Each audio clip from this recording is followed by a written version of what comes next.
வணக்கம். திருநெல்வேலியிலேருந்து திருச்செந்தூருக்கு செல்லும் வழியில் அம்மன்புரத்தை அடுத்து மேலு புதுக்குடிங்கிற ஒரு ஊரில் இருக்கிற அருஞ்சுனை காத்த ஐயனார் கோயிலை பற்றி தான் இதில் சொல்ல போகிறோம். அந்த அருஞ்சுனை காத்த ஐயனார் கோயில் ஒரு புகழ்பெற்ற தலம். அதுக்கு போகிற வழியே பார்த்திங்கன்னா அம்மன்புரத்துலேருந்து நாங்கள் கடந்த சனிக்கிழமை போனோம். ரொம்ப ஒரு மிக அழகான ஒரு இயற்கை எழில் வாய்ந்த சூழ்நிலையாக இருந்தது.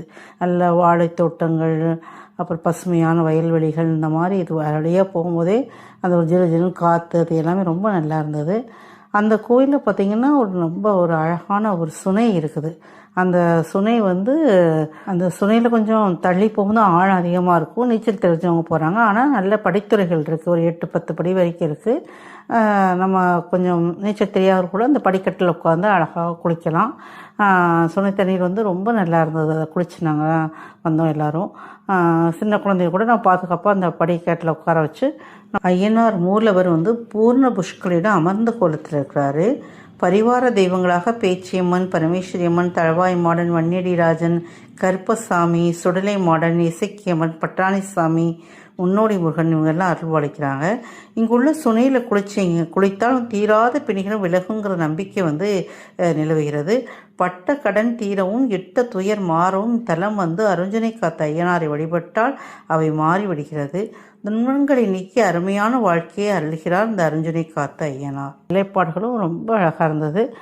அதுக்கப்புறம் அந்த பெரிய ஐயனார் சிலை, அந்த ஐயனார் சிலை பார்க்கும்போது பிரம்மாண்டமாக இருந்தது. இந்த கோயிலில் உள்ள ஐயனார் மிகவும் சக்தி வாய்ந்தவன்னு சொல்கிறாங்க. குழந்தை வரம், இந்த மாதிரி திருமண தடை நீங்கள்லாம் இங்கே பல ஊர்கள்லேருந்து இங்கேருந்து அவரை வழிபடுறாங்க. பங்குனி உத்திர திருவிழா மிக சிறப்பாக இந்த இடத்துல கொண்டாடப்படும்னு சொல்கிறாங்க. பெரிய விமர்சையாக திருவிழா மாதிரி பங்குனி உத்திர திருவிழா இங்கே நடைபெறும்னு சொல்கிறாங்க. ஒரு சக்தி வாய்ந்த இந்த ஐயனார் கோயிலில் போய் நாங்கள் அன்றைக்கி பார்த்துட்டு வந்ததில் எங்களுக்கு மிக்க மகிழ்ச்சி. ஒரு இயற்கையான சூழ்நிலையில் அமைந்துள்ள ஒரு அழகான கோயில். போய் நீங்கள் அழகாக அந்த சுனையில் நீராடி தரிசனம் பண்ணிட்டு வரலாம். வாய்ப்பு இருக்கவங்க ஒரு தடவை போயிட்டு வாங்க. மிக அழகான ஒரு ஆலயம். ஐயனாரின் அருளாசியும் பெற்று வாருங்கள்.